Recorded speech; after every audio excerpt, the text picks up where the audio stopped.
Can Javed please come in? Javed, please come in. Yusuf, you too. Assalamu alaikum. بسم الله الرحمن الرحيم الحمد لله رب العالمين والصلاة والسلام على سيدنا وحبيبنا محمد صلى الله عليه وسلم وعلى آله وأصحابه أجمعين ومن تبعهم بإحسان إلى يوم الدين أما بعد. So I lost track of which session this is. This is number what? 10, 12, 13, 14, I can't remember. But we're still continuing with the story of Musa alayhi salam. And the last time we spoke, we talked about the conversation, the hiwar that Musa alayhi salam, after he had returned, that he had with his people. We said that he had three discussions, or there's three hiwar, which means kind of conversations. One was with Bani Israel, the second was with Harun, and the third one with As-Samiri, right? And so alhamdulillah, we finished talking about the conversation that Prophet Musa alayhi salam had with his people, and we just have remaining left what he had with Harun alayhi salam and what he had with As-Samiri, right? So inshallah, hopefully I'm going to try to fit both together, inshallah, hopefully as much as I can. If not, then we're going to have to divide them to see how much we can divide them as, right? طيب. So when Musa alayhi salam, right, when he came and he spoke with, the conversation he had with his brother, Harun alayhi salam, we had mentioned that, one of the qualities or the descriptions that Musa alayhi salam was described with was his, the extent of his anger, right, the level of his anger when it came to the boundaries of Allah subhanahu wa ta'ala. Right? And we talked about his reaction when he saw in front of him Bani Israel worshipping the calf, the anger that possessed him, that he didn't, he became, he dropped the scrolls or the tablets that he had with him. Of course, not paying attention unconsciously. He would never do that on purpose. But he was an individual that, alayhi salam, when it came to the boundaries of Allah Ta'ala, he had that immense anger. And that was, within his right. And this is something that is commended. It's similar to how the Prophet sallallahu alaihi wasallam, when it came to himself, when anybody would violate his, when anybody would violate the rights of the Prophet sallallahu alaihi wasallam, he would forgive them. But anytime anybody violated the rights of Allah subhanahu wa ta'ala, then this is when the Prophet sallallahu alaihi wasallam's anger is seen on his face, and he would take decisions, right, to do different things or deal with things in a different way, right?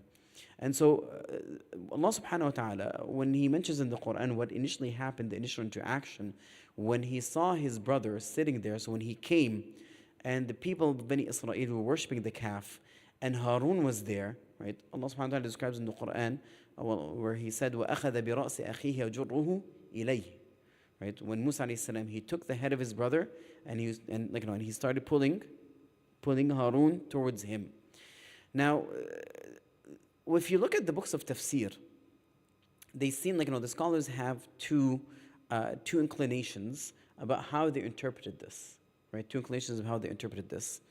The first opinion, which is the majority of the vast of scholars, and to be honest, this is probably more the correct opinion because it takes to the literal words of the Quran, and that's how we should always understand the Quran, its literal meaning, unless there's a reason or an evidence that indicates otherwise, right? And so the apparent meaning of it is that Musa alayhi salam did literally grab the head of his brother out of anger and he pulled it to him, right? When he saw them worshipping the calf and Harun was around them, right? And perhaps this was out of fear that Harun might had some sort of shortcoming in advising Bani Israel, right? Or doing his duty towards Bani Israel in forbidding them of what you're doing. And so that's why Harun, Musa alayhi salam, he said, Ya Harun, ma mana'aka idh ra'aytahum ضلوا ألا تتبعني أفعصيت أمري. Right? So the rough the translation of the meaning of this is that Musa alayhi salam said, Ya Harun, O Harun, what prevented you when you have seen them gone astray that you did not follow me? Right? ألا تتبعني أفعصيت أمري. Did you disobey my order? Right? So what does it mean, why didn't you follow me? When he said, Ya Harun, why didn't you follow me? What does that mean? Okay.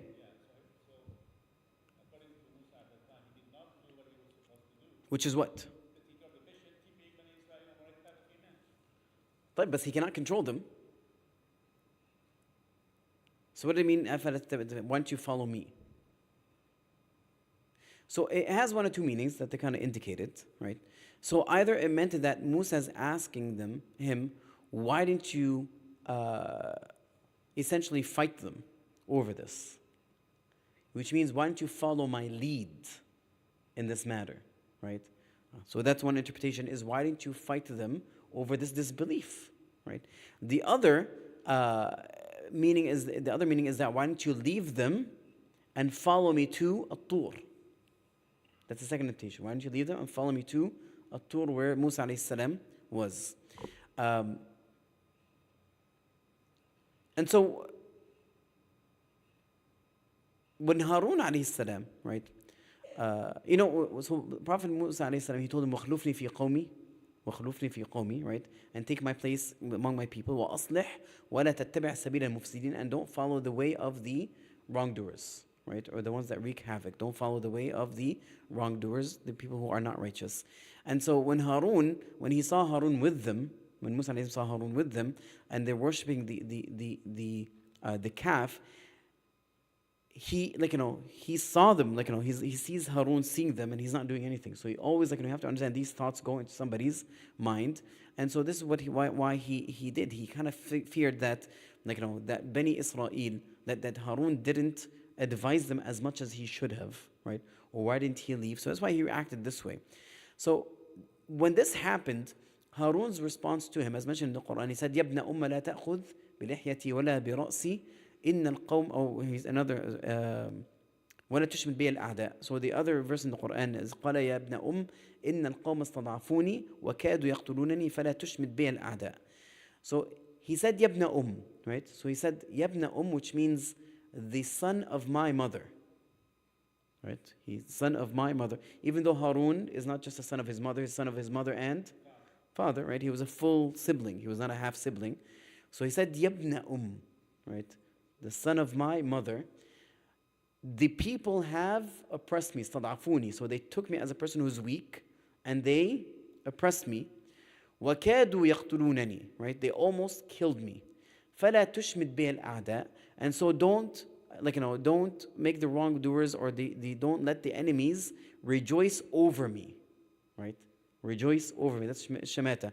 And so essentially, Harun over here, he did a couple of things, right? He answered Harun, who responded defending himself, and he mentioned several things. Some were presented in Surah Taha, and some were presented in Surah Al-A'raf. This one that we talked about is in Surah Al-A'raf. And so he answered him in saying to Musa alayhi salam, rather why he said, why don't you fight them, or rather come with me. So he explained, but the essence of it, Harun alayhi salam, he performed his own ijtihad, his own assessment of the situation, of what he should do, right? Of what he should do. And essentially, Musa was asking, why don't you follow me? And so Harun alayhi salam was responding to him of why he did not follow him. It's not that he did not follow the orders of Musa alayhi salam, or he did not do it the best as he can, but he made an assessment and he made a decision, and of course he's a prophet, right?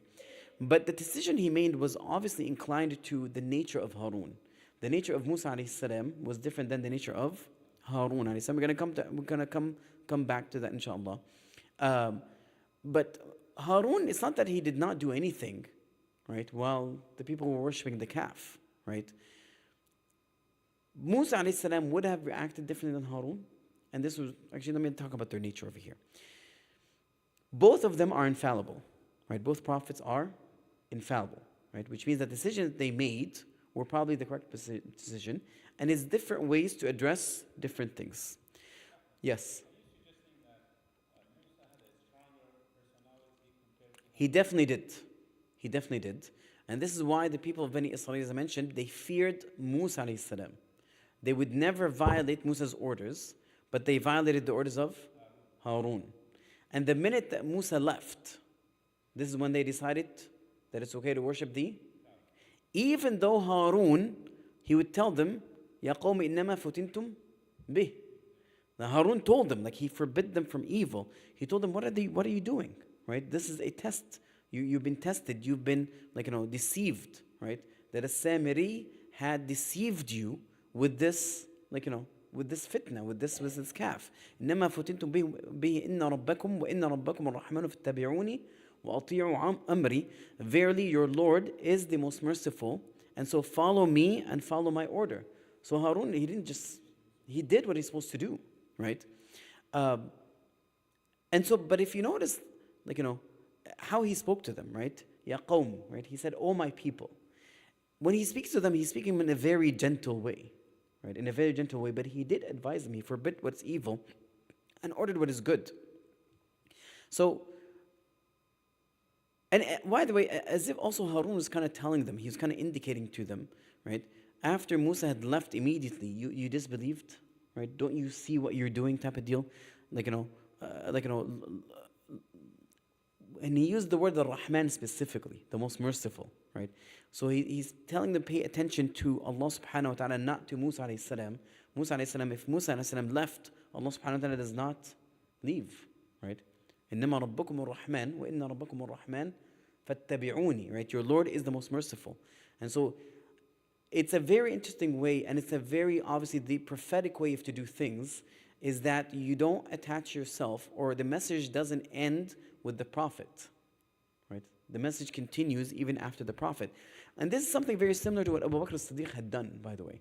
Right? Abu Bakr as-Siddiq, after the death of the Prophet ﷺ had died, and the people were affected, some were bewildered, and some were almost at the edge of apostating because of their shock of the death of the Prophet ﷺ.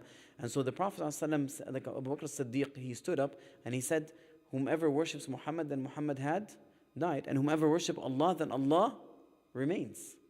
Right? And so Musa alayhi salam, it seemed that from that subtle language that he used, he's pointing this out to them. Right? Your Lord is Ar-Rahman, فَاتَّبِعُونِ, and follow me and obey my orders. Musa alayhi salam is not here, doesn't mean the message ended or you worship other than Allah. Right? But what I want to point out over here is Harun and Musa alayhi salam, in terms of how they dealt with things. And it's as if almost that Allah subhanahu wa ta'ala sent them together to perhaps balance one another. Right? Musa alayhi salam always took the stronger position, right? The strength in things, and Harun was more of the gentle approach, right? And if you combine both, right, it balances one another. But in the absence of Musa alayhi salam, Harun took that gentle approach, and once again, he is not wrong in doing so. He assessed the situation, right? And so he was torn between one or two things, right? After they said, after obviously they expressed they don't fear Harun, and they said, لَن نَبْرَحَ عَلَيْهِ عَاكِفِينَ حَتَّى يَرْجَعَ إِلَيْنَا مُوسَى. And so when Harun advised them, he said, don't worship this. What did they tell him? They said, we're not going to stop. لَن نَبْرَحَ, which means we're not going to stop. عَلَيْهِ عَاكِفِينَ, عَاكِفِينَ, which means staying on what they're doing. It comes from i'tikaf, right? So essentially they're telling Harun, okay, go away, leave us alone. We're not going to stop doing what we're doing in terms of remaining in this worship until Musa comes back. So does that mean when Musa comes back, we're going to worship Allah alone again? Or we're going to wait until he comes back and tell us what's right and wrong? Allahu A'lam. But essentially what they're telling him, we're not worried about you. We'll wait till Musa comes back. Right? So this was but anyway, this is a conversation that Harun had with them. But what I want to point out over here is when Harun had that conversation with Musa alayhi salam, he did a couple of things. Right? First of all, he said, Yabna He saw the anger of his brother, right, Musa alayhi salam. And Musa alayhi salam did have the right to be angry. But when he said Yabna he said the son of my mother, right? The son of my mother. Why did he use that term? Why did he say, oh my brother? Ya akhi. Why did he say my brother? Why did he say the son of my? Well, that's the same meaning.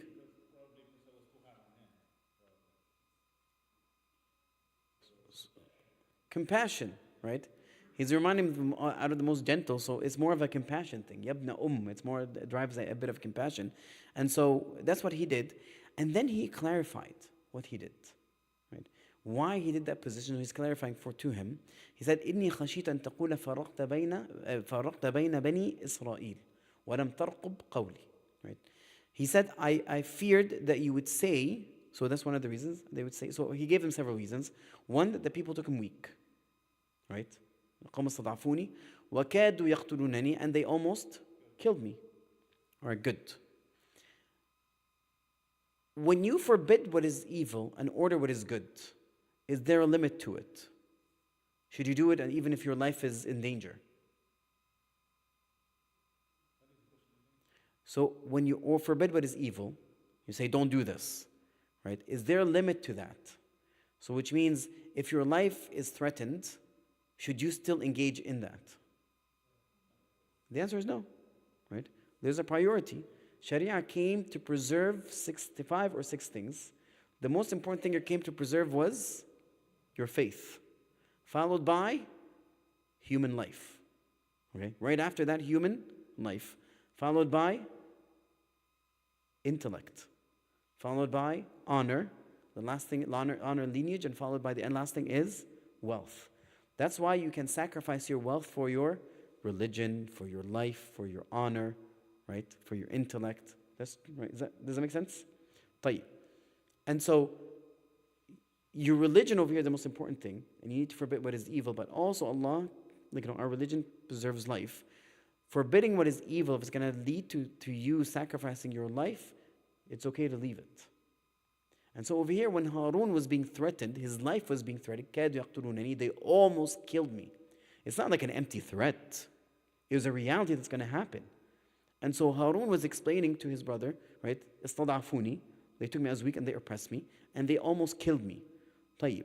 I did order them and forbid them. So now I have a choice. What is my choice? I either gather people and fight them.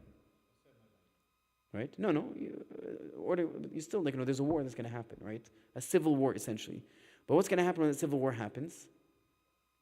فَرَّقَ بَيْنَ بَنِي إِسْرَائِيل. He separated between Bani Israel. Right? That infight. Is that something that is good? It's not something that's beneficial at all, right? Now, the other choice is to leave those disbelievers, and Harun leaves with whoever whom he believed with and goes away. But essentially, even if he does that, what did he do? He separated Bani Israel. And in his opinion, he's not abiding but by the orders of Musa. He said, "Akhlufni fi qawmi," right? Be in my position for my people. And so this was the ijtihad of Harun alayhi salam, and he was correct in those things. It's not that he wasn't.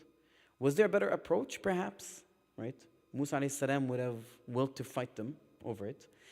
Now, one thing that we have to understand is that there's a bit of a misconception sometimes that gets thrown over here. And is that unity is more important than correct aqeedah. Some people might think about this. They say that Harun, and this is wrong, this is not what happened, right? But that's the misconception, that Harun preferred unity over upholding the true aqeedah. Is that true?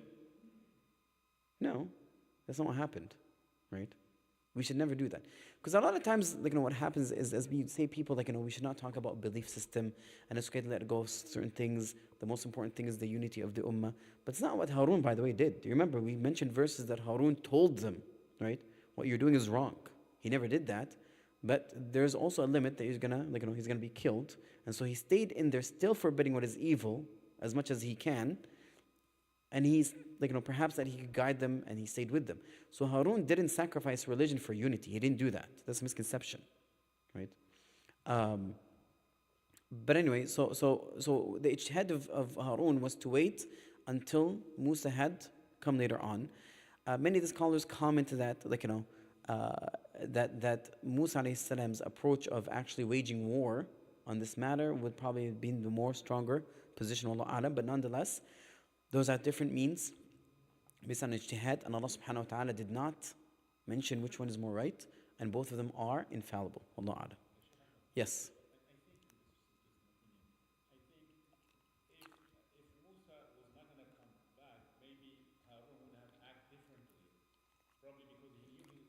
Perhaps that's a variable.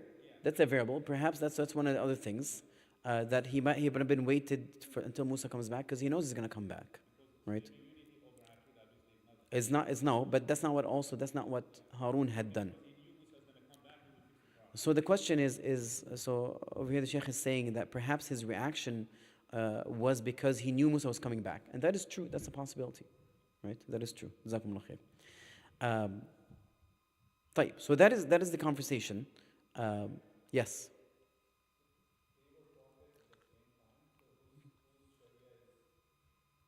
So Musa alayhi salam was a Rasul and Harun was a Nabi, right? And so the Nabi implements the legislation of the Rasul. So that's the question. The question is, if both are messenger at the same time or prophet at the same time, who has the hierarchy? So you have to remember, Musa alayhi salam is the messenger and Harun is the prophet. But also Harun was sent to support Musa, right? Yes, Asha.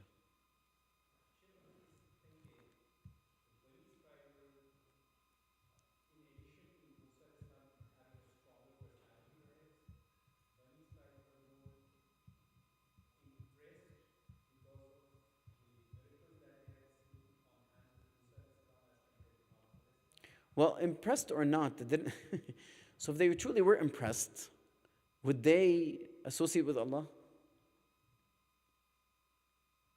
So think about it. The reality is, and we're going to get to that in a second, inshallah, when we talk about the Samiri.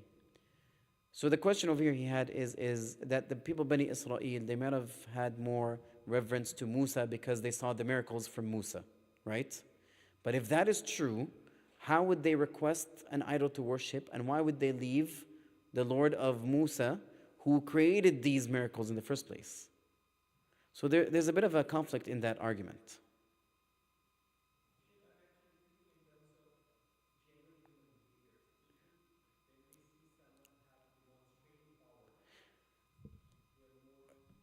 It doesn't, no, it doesn't, because they forget it. It's gone. But it's more probable it's the strength and personality of Musa. It's usually, okay, charismatic figures overpower others. Does it make sense? I don't need a miracle to convince people to follow a charismatic individual. Does he need miracles? Does he need miracles, Sheikh? No, right? So Musa had that personality, that overpowering personality. That is more of a probable explanation as opposed to the miracles, because if the miracles did matter to them, then they would not associate with Allah subhanahu wa ta'ala. So they didn't care about the miracles in reality. Right? Wallahu a'lam. طيب. So just to continue the conversation that happened between Harun and Musa, at the end of that conversation, Harun alayhi salam, he told to Musa alayhi salam, فَلَا تُشْمِتْ الْأَعْدَاء فَلَا تُشْمِتْ بِهِ الْأَعْدَاء وَلَا تَجْعَلْنِي مَعَ الْقَوْمِ الظَّالِمِينَ. Right? Don't let the enemies rejoice in me, and don't make me among those who are transgressors. Right? Don't lump me with those who are the transgressors. Don't treat me the same you would treat them, those who had worshipped the Ijl, because I didn't do the same thing that they did. And so after that conversation, right, when Harun had clarified to Musa alayhi salam then made a dua. Right? He said, قَالَ رَبِّ اغْفِرْ لِي وَلِأَخِي وَأَدْخِلْنَا فِي رَحْمَتِكَ وَأَنْتَ أَرْحَمُ الرَّاحِمِينَ. So just to reflect quickly on this dua, Musa alayhi salam, he said, oh my Lord, forgive me and my brother. Right? Forgive me and my brother, and enter us, enter us into your mercy, and you are the most merciful of those who are mercy. So over here, Musa alayhi salam, he started with himself, right? He said, oh Allah, forgive me, right? So why is he saying forgive me? Perhaps in the, Allah Alam, so this is from the books of tafsir, forgive me, perhaps in whatever shortcoming I had in the anger that I had, right? In the anger. That I might have had anger in the wrong position where I should be angry. Because we knew when he addressed his brother, right? Of course, like when he saw that this is something different, but maybe perhaps he thinks that I should have waited for the explanation, right? As opposed to any of dealing with this, right? And forgive my brother, right? He said for brother. For what forgiveness? For if there's any shortcoming that might have happened in forbidding Bani Israel from worshipping the calf. Okay. وَأَدْخِلْنَا فِي رَحْمَتِكَ, and enter us into your mercy. And the way it's depicted in this dua, it's as if the mercy of Allah subhanahu wa ta'ala is like a container. And He's asking Allah subhanahu wa ta'ala to put them in, to engulf them into it. Right? That's the beautiful description of how it's kind of mentioned. And if Allah subhanahu wa ta'ala places you or enters you into His mercy, then every part of that mercy affects you, right? And engulfs you. Right? And so nothing would remain in terms of the sort of mistakes or errors or sins that would be there, right? It's completely, everything is washed off, alhamdulillah. And so this was the conversation that the Prophet Musa had with Harun. Now, the remaining conversation that he turned now to was to converse with who? A Samiri, right? Now, a Samiri,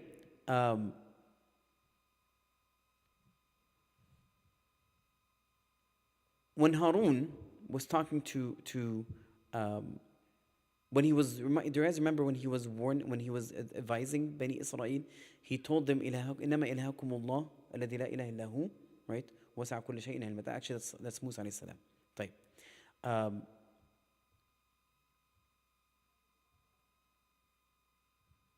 Let's talk with the conversation. I'm going to get that to the end. It's probably a lot better if I do it towards the end, right? So Musa alayhi salam, when he was conversing with a Samiri, right, and he turned to him, he started that conversation. So first of all, he did not punish him immediately. He had that conversation with him, right? And the conversation that that was mentioned between them was very interesting. But we need to know the personality of a Samiri before we start that conversation. We need to understand the person who's Samiri. So Samiri was a person from Bani Israel. He was not from the Coptics. He was a person from Bani Israel. Because there's a minority opinion that he's from the Coptics, but he's not. He's from Bani Israel. And so he was among those people who were oppressed in Egypt. And he was also among those that Allah subhanahu wa ta'ala had saved from drowning, and He allowed them to survive to the other side. And he's among those people who had seen the miracles, as you say, right? He's seen the miracles happen to him. And he followed Musa, and he saw the miracles of Musa alayhi salam, right? Openly. Now, even with all these things, what happened? He was ungrateful with all these blessings, right? He's ungrateful with all these blessings. Because what did he do?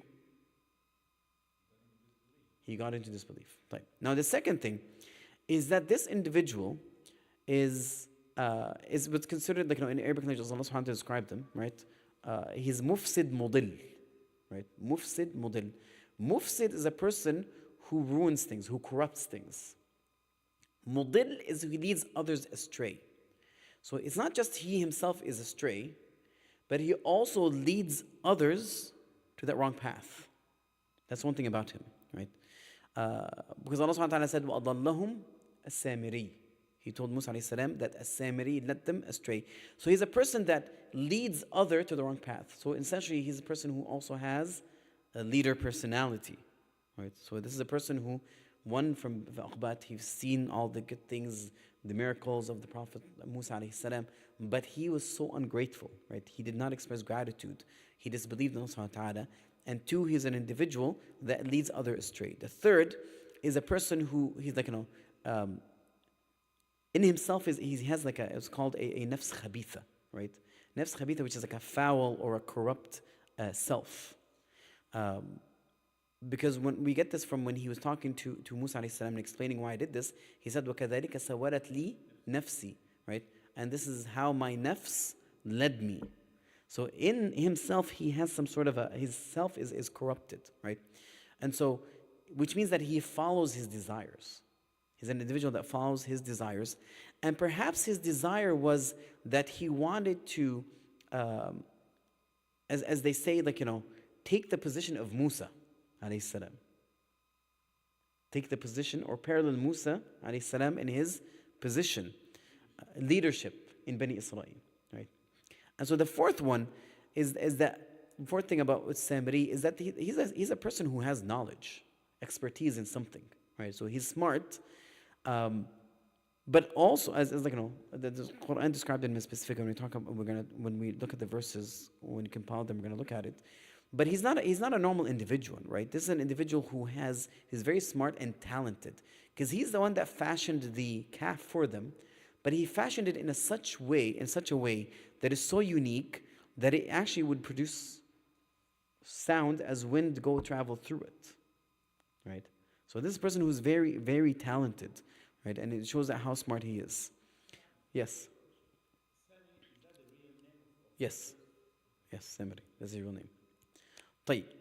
And this is why perhaps the Quran, when he mentioned Samiri, he mentioned him only at the time after Musa had left, because he took that opportunity. He's a person who's opportunistic, right? Who takes chances, or takes advantage of opportunities that come to him to fulfill his needs and desires. Yes, Sheikh. No, he's not a magician. You know, it's the first time I ever hear that, Sheikh. Where did that come from? Huh?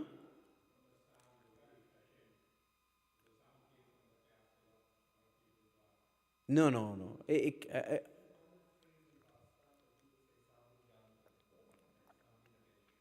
Okay. No, he's not a magician, as far as I know. I've never heard that before. Oh, but if there's sources, please let me know.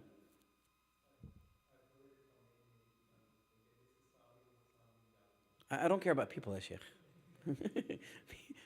we tend to come up as a population, come up with interesting things, right? So if you have like a credible source, let me know, inshallah. Okay. طيب, alhamdulillah. All right. خير إن شاء الله. جزاكم الله خير.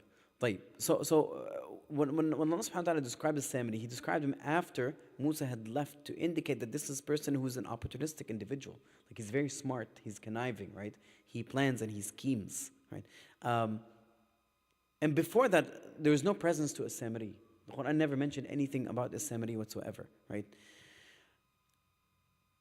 He also took advantage. He's like, once again, he's very smart. He realized Bani Israel's inclination to idol worship from that previous encounter after they passed the Red Sea, and they asked Musa alayhi salam to create an idol for them. He realized that Bani Israel desire an inclination to idol worship. Right? It's his people, so he noticed that, right? And so he knows the inner workings of Bani Israel, how they are, right? But he was waiting for the opportunity, once again, to take advantage of the right moment, right? And he did, right? And so he took the huli and he fashioned that calf, and he told him certain things, and follow my lead, and he took that, khalas, he took that opportunity to do it. And so he took the position as being a leader, and he took advantage of the inner workings of Bani Israel and so forth. But what I want to point out over here, Allah subhanahu wa ta'ala is mentioning the Samiri so that we would not be like him, obviously, right? That entire story of Musa alayhi salam is very interesting, because in every era there is a Fir'aun. In every era there's a Samiri. And in every era there's a Musa and Harun. Right? That personality, right? Those who call for the right path, and then there's the tyrants, and then those who take advantage, who are opportunistic, right? Yes.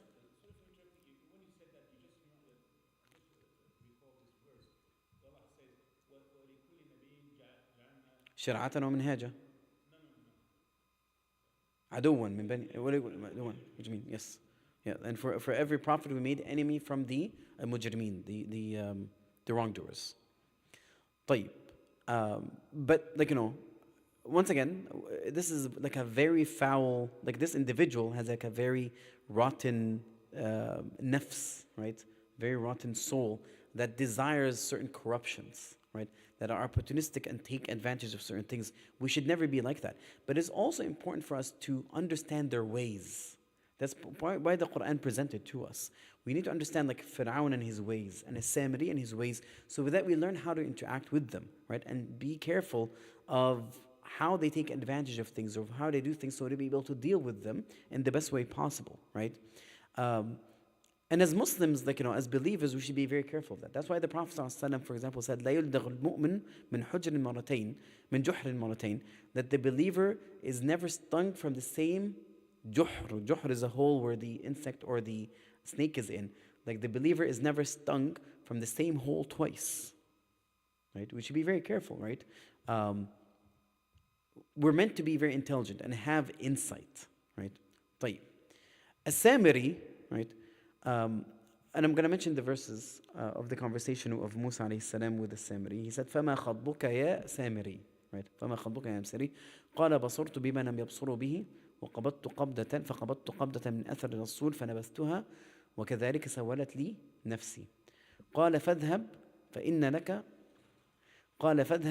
لك في الحياة أن تقول لا مساس وإن لك موعدا لن تخلفه وانظر إلى إلهك الذي ظلت عليه عاكفة لنحرقنه ثم لننسفنه في اليم نسفة إنما إلهكم الله لا إله إلا هو وسع كل شيء علما.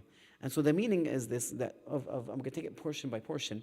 So the first thing that Musa alayhi salam, when he had that conversation with the Samiri, he said, فَمَا خَطْبُكَ يَا Samiri, right?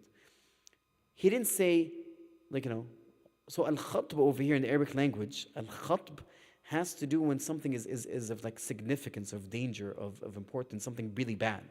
Ma khatbuk, what's happening? He didn't say, what's your story? And that phrasing is very important, subhanAllah, one of the beauties of the Quran, right? He said, what is this dangerous thing? What happened? What is going on? Why is this happening? Right? فَمَا خَطْبُكَ يَا Samiri. What is your disaster? Right? What disaster did you bring? Right? How did this happen? Right? So the response of Samiri was very interesting. He said, بَصُرْتُ بِمَا لَمْ يَبْصُرُوا بِهِ. بَصُرْتُ بِمَا لَمْ يَبْصُرُوا بِهِ. لم يقل رأيت ما لم يروا. He didn't say I. So بصرت over here. Okay, so بصرت comes from basira. Basira comes from insight. Right? Basira comes from insight. And so essentially he said, I had insight from which what they did not have. He didn't say I saw what they did not see. Now what this is reflecting over here, because we can all see the same thing, but only a few might have insight of the reality of what's happening. Right? So essentially he's saying I had insight from which they did not have, so which means I had knowledge and insight which the others did not have, right? And this also reflects how smart he is and how intelligent he is, okay? And so he said, I saw something and I had insight and I understood what it is. And Bani Israel didn't know it. And so what did he do? He used it to his advantage, right? So what is it that the insight that he had? What is this basira that they had, right? The verse itself clarifies it, right? It said, بَصُرْتُ بِمَنْ يَبْصُرُ بِهِ فَقَبَضْتُ قَبْضَةً مِنْ أَثَرِ الرَّسُولِ, right? And so I took a qabda, which is a fist, right? A fist from the traces of the messenger, right? From the traces of the messenger, right? طيب. There are several interpretations regarding this verse, right? The one that is the most common, I'm going to mention to you, and I'm going to mention another one. The one is the majority of scholars of what this is talking about. They're talking about when Allah subhanahu wa ta'ala had drowned Fir'aun, Jibreel alayhi salam descended, and he descended upon a horse. And so the horse, whatever he would step in, it would sprout greenery underneath the hoof of the horse. Right? Whatever he step, it would bring traces of greenery. And As-Samiri, right, noticed that. Right? As-Samiri noticed that. And so nobody from Bani Israel noticed that wherever this horse, whatever he'd step, he would green would happen or arise later on. And so what he did was he realized this, and so he took some of that sand And he realized that this trace is what it does. It has some sort of life force associated with it. So if it's placed in barren land, it would sprout green. And so if he puts it into inanimate objects, it will produce something. This is why when they melted the gold and he fashioned the calf, he threw that in there and it allowed the calf, it created some sort of like something in the calf that would produce also sound. And this was why it was a fitna for Bani Israel, right? That this calf was just abnormal, it's not a normal statue, that it had some sort of life force associated with it. And this is why they fell into that trap. Even though if they used their minds like Harun had pointed it out, salam, to them, they would have realized this. But you have to understand that there has to be some source of real fitna associated with it. Right? And so this is the opinion of the majority of scholars of where this came from. Right? Now, and so when he did this, essentially what he did was he said, Musa went to meet your Lord, his Lord, and he's not unique. Here's your Lord. He's putting him same level as Musa alayhi salam. And here's the sound coming from it and whatever the case is. Yes? So this is what's mentioned in the books of tafsir, right? And many of the people, authors of the Salaf, mention it. Now, is there a trace for the narration, like a sanad to it? In all honesty, like Ibn Ashur mentioned, one of the great Mufassirin, Ibn Ashur, although he mentions the story, and that's the opinion of the majority of scholars, they can't seem to find a traceable isnad to it, but many of the scholars of tafsir mention it. Many of the pious, like previous predecessors, mentioned the story.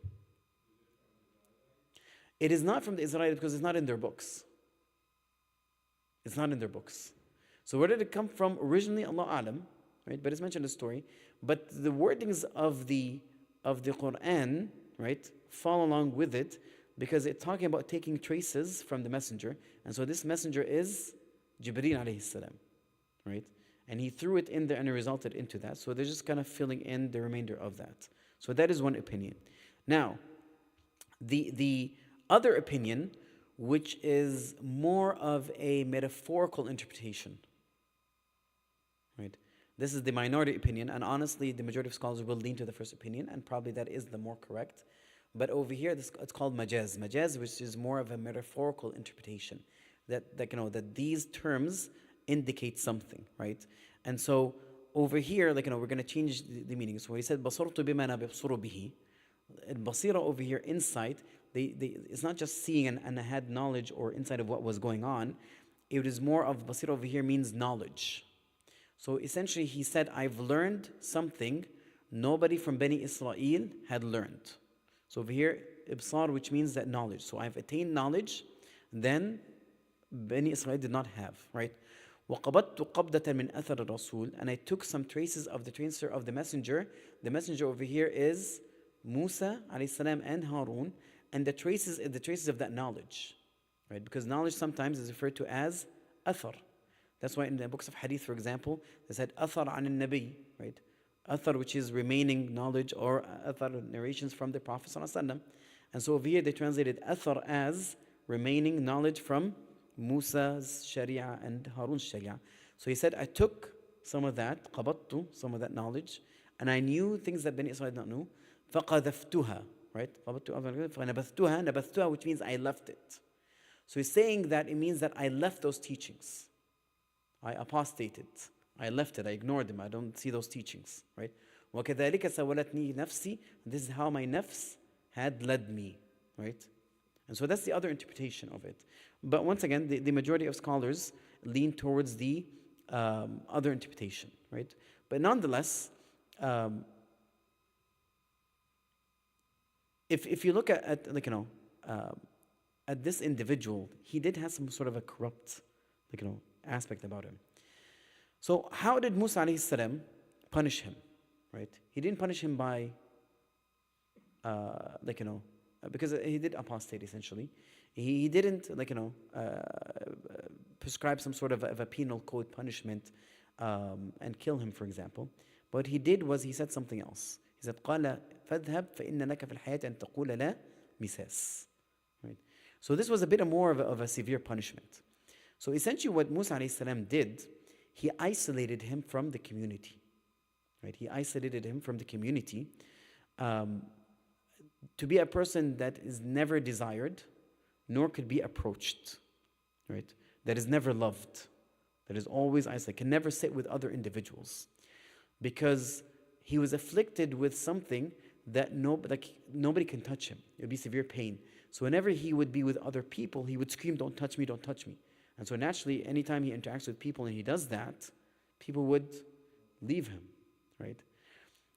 Being isolated has a very severe emotional and psychological impact on an individual, right? It does have has a severe impact, right? Now this was the punishment for leading others astray, right? And of course, of course, there's another added punishment. This is the worldly punishment. There's an added punishment in the hereafter, right? Associated with that.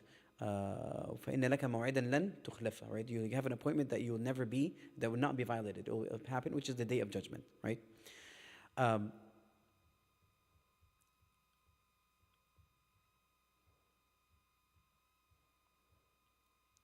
And if you want to look at it, it's kind of interesting.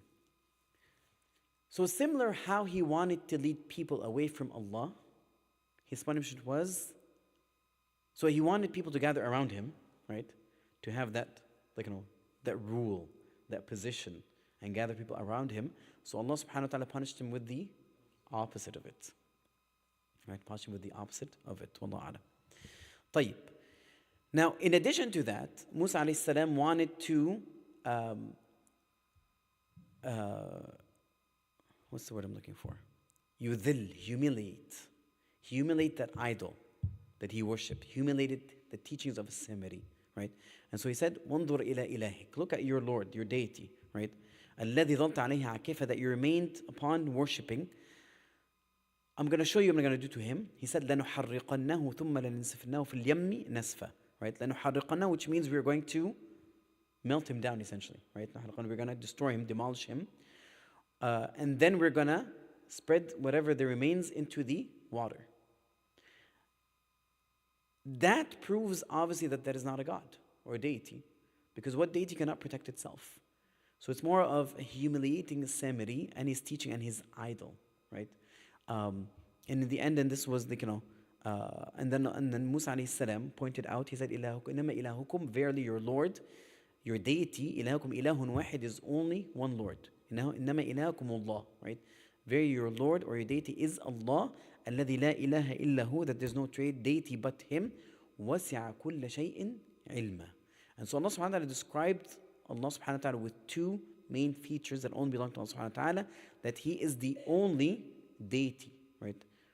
La ilaha illa, He is the only God.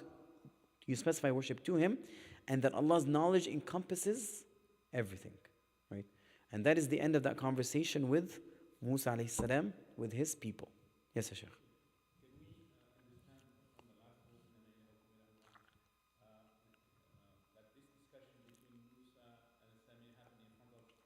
Yeah, it happened in front of Bani Israel, obviously, because it had to be done in front of Bani Israel, right?